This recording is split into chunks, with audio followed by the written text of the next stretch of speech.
তো ইনশাআল্লাহ সবাই রাখবো তো ইনশাআল্লাহ দাঁড়ি কারা কারা রাখবো দুইটা হাত তুলে দেখেন লাগে আল্লাহ আমাদের মুসল্লি ভাইদেরকে সবাই কবুল করে দাও সকলে বলেন আমিন। আর কখন আমরা দাঁড়ি কিছুদিন আগে আমাদের মসজিদে একটা তাবলীগ জামাত আসছিল, আপনারা সবাই জানেননি, এই তো মনে হয় গত শুক্রবার আসছিল। তারা অনেক দিন ধরে আমাকে বলতেছে হুজুর আমাদের সাথে এক বেলা খাবার খাবেন, বারবার রিকোয়েস্ট করতেছি কিন্তু আমার খাবার খাওয়ার সুযোগ হয় না। সেদিন যখন চলিয়া যাইবে ওই দিন রাত্রে বেলা বলে হুজুর কালকে সকালবেলা আমরা চলিয়া যাইব, মেহেরবানি করে আজকে যদি আমাদের সাথে খানায় শরীক হইতেন তাহলে আমরা অনেক খুশি হয়ে যাইতাম। আমি তখন ওই রাত্রে তাদের সাথে খানায় শরীক হইলাম। আমার সাথে এক মুরব্বী বসলো খাবার খাইতে। মুরব্বীর মুখের ভিতরে সুন্দর দাড়ি, চেহারাটা মাশাআল্লাহ দেখতে অনেক সুন্দর, গায়ের ভিতরে পাঞ্জাবি, মাথায় টুপি। আমি বললাম মুরব্বী আপনি কত বছর ধরে এই তাবলীগের সাথে সময় লাগান? সে বলল হুজুর অনেক দিন ধরে এই তাবলীগের সাথে আমি যুক্ত আছি। বললাম আপনার পেশা কি?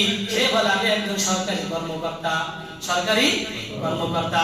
কয় হুজুর আজকে আমাকে যে লেবাসে দেখতেছি আর কয়েক বছর আগে আমি লেবাসে ছিলাম না। তাবলীগী ভাইরা আমাকে যখন দিনের দাওয়াত দিয়েছে ওই দিনের দাওয়াতের পর আমি 3 দিনের জামাতে যেতে লাগলাম। 3 দিন করতে করতে এবার আমি চিল্লায় বের হয়ে গেলাম। চিল্লায় যাওয়ার পর তখন আমি পেনশন করতাম, মুখের ভিতরে সামান্য দাড়ি উঠতে লাগলো, হালকা হালকা দাড়ি। একদিন আমি কাকরাইলে গেলাম, এক মুরব্বী আমাকে ডাক দিয়ে বলল এ বেটা 2 রাকাত নামাজ পড়ো, খোদার দরবারে 2টা হাত বাড়ায় দাও আর আল্লাহকে ডাক দিয়ে বলো আল্লাহ এই যে দাড়িগুলো আমার মুখের ভিতরে লাগায় দিলা এটা তো তোমার নবীর নিদর্শন। আয় আল্লাহ এই দাড়িগুলো আমি রেখেছি তোমার সন্তুষ্টির জন্য, তোমার নবীর সন্তুষ্টির জন্য। ও আল্লাহ কিয়ামত পর্যন্ত যেন মরার আগ পর্যন্ত আমার মুখে এই দাড়িগুলো থাকে। হুজুর আমি ওই দিনেই দোয়া করলাম, আজ পর্যন্ত আমি দাড়ির ভিতরে ব্লেড লাগাইতে পারি সুবহানাল্লাহ। এরকম চিল্লার ভিতরে আমার সময় যাইতেছে। চিল্লা যখন শেষ হয়ে যাইবে আমি বাড়ি থেকে আসি এক লেবাসে, এখন আমার লেবাস পরিবর্তন হয়ে গেল, মুখের ভিতরে দাড়ি চলে আসলো। কিছুদিন পর মনে মনে ভাবলাম প্যান্ট শার্ট ফালায়া দেই, দুনিয়ার জিন্দেগি তো বেশি দিনের না, আল্লাহর নবীর সুন্নাহ গায়ের ভিতরে পাঞ্জাবিটাও লাগায় দেই। এইবার পাঞ্জাবি টুপি পায়জামা মুখের ভিতরে দাড়ি নিয়া দিন আমার যাইতেছে। যখন চিল্লার সময় শেষ হয়ে গেল এমন সময় আমি মনে মনে ভাবলাম আমার বিবি হলো জেনারেল লাইনের শিক্ষিত ব্যক্তি, তার সে যদি আমাকে এই অবস্থায় দেখে তাহলে সে হয়তো ভয় পেয়ে যাবে, তার মন খারাপ হতে পারে। এই জন্য আমি আগে আমার বিবিকে একটা ফোন করলাম। বিবিকে ফোন করে বললাম বিবি জান তুমি আমাকে চিল্লা আসার আগে যেই স্বামীকে দেখেছো এখন আর সেই স্বামী কিন্তু আগের মতো নাই। বিবি বলে তোমার কি হয়েছে? বলে আমি আর আগের লেবাসে নাই। বলে তোমার লেবাস কেন পরিবর্তন হয়েছে? বলে আমার ভিতরে নবীর মহব্বত ঢুকিয়ে গেছে এই জন্য আমার লেবাস পরিবর্তন হয়ে গেছে। বলে কেমন লেবাস? বিবি উত্তর দিতেছে গায়ের ভিতরে পাঞ্জাবি লাগাইছি, পায়জামা পরেছি, মুখের ভিতরে দাড়ি রেখেছি।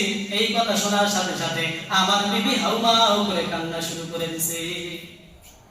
আমি বললাম তুমি কান্না করতেছো কেন?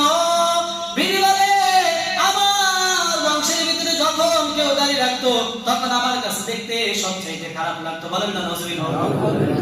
এবার বলে কাক দিয়া বলে তোমার কাছে খারাপ লাগলে লাগুক, আমার কাছে ভালো লাগে আমি এটা রাখবো। বিবি বলে যদি তুমি এটা রাখো তাহলে তোমার সাথে মনে হয় আমার আর গুনাহগারি হবে না। ওই লোক ডাক দিয়া বলে তোমার মতো হাজারটা বিবি ছাড়তে রাজি কিন্তু আমি আমার নবীর সুন্নাহকে ছাড়তে রাজি না। এই কথা শোনার পর বিবিকে বলল তুমি যদি চাও তোমার কাবিনের টাকা আমি পাঠিয়ে দেব, তুমি তোমার বাপের বাড়ি চলে যাও, তোমার সাথে আমার সংসার করা সম্ভব না।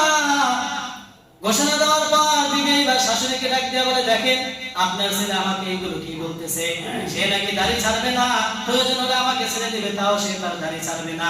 এইবার মা ডাক দিয়ে বলে সন্তান ও সন্তান তুমি আগে বাড়িতে আসো, আসার পর কিছুদিন এখানে থাকো, তারপরে তোমার দাড়ি তুমি রাখিও, আসার আগে দাড়িগুলো কাটিয়ে আসো। কারণ মাও জেনারেল লাইনে পড়ালেখা করেছে। আমি আমার মাকে ডাক দিয়ে বললাম মা আমি যে বাড়িতে যাবো তুমি কোনো গ্যারান্টি দিতে পারবা কিনা? আল্লাহু আকবার। কি পরিমাণ ইমানের জজ্বা চিন্তা করে দেখেন। আমি যখন তার কথাগুলো শুনছিলাম মানে আমার শরীরের লোমগুলো দাঁড়ায় যাচ্ছে। মানে কি একটা অবস্থা, একজন সাধারণ মানুষ এই জমানার অন্য জমানার না, তাবলীগে সময় লাগে তার পরিবর্তনটা কি দেখে। এইবার মা ডাক দিয়া বলে, সন্তান কিভাবে তোমাকে আমি গ্যারান্টি দিব? কারণ মরণের ক্ষমতা, মরণ দেওয়ার ক্ষমতা কার? আওয়াজ দিয়ে বলেন কার? মরণ দেওয়ার ক্ষমতা আল্লাহ। আমি বললাম, মা যদি তুমি আমাকে বাড়িতে যাওয়ার গ্যারান্টি না দিতে পারো, তাহলে এই দাড়ি কাটার গ্যারান্টি আমি তোমাকে দিতে পারবো না। বলেন না সুবহানাল্লাহ। এইবার কিছুদিন যাওয়ার পর বিবি আর আমার সাথে কথা বলে না, অনেকগুলো অতিবাহিত হয়ে গেছে। হঠাৎ একদিন বিবি আমাকে ফোন দিল, ফোন দিয়া বলে, তোমার একটা ছবি আমার মোবাইলে পাঠিয়ে দাও। আমি যে অবস্থায় ছিলাম হুজুর, ওই পাঞ্জাবি টুপি গাড়ি সহ একটা ছবি আমার বিবিকে পাঠিয়ে দিলাম। বিবি আবার কল দিয়া বলে, স্বামী গো, আমি মনে করেছি দাড়ি রাখলে পুরুষকে খারাপ দেখায়, এখন দেখি দাড়ি রাখলে পুরুষকে সব চাইতে সুন্দর লাগে। হুজুর আমি বাড়িতে গেলাম, আমার বিবি এতটাই পরিবর্তন হইল, আমি তাকে মাসুরাতের দাওয়াতে নিয়ে গেলাম, এতটাই পরিবর্তন হইল হুজুর, আমার এখন বর্তমানে অনেক সময় তাহাজ্জুদের নামাজ মিস হয়, কিন্তু আমার বিবি তাহাজ্জুদের নামাজ মিস হয় না। বলেন না সুবহানাল্লাহ। চিন্তা করে দেখেন, নবীর মহব্বত যদি অন্তরের ভিতরে ঢুকিয়া যায়, দুনিয়ার সব কিছু ছাড়তে রাজি, তারপরও নবীর সুন্নাহ দাড়ি ছাড়তে রাজি না। পারবো তো ইনশাআল্লাহ সবাই? রাখবো তো ইনশাআল্লাহ দাড়ি? কারা কারা রাখবো? দুইটা হাত তুলে দেখেন লাগে। আল্লাহ আমাদের মুসল্লি ভাইদেরকে সবাই কবুল করে না, সকলে বলেন আমিন। আর কখনো আমরা দাড়ি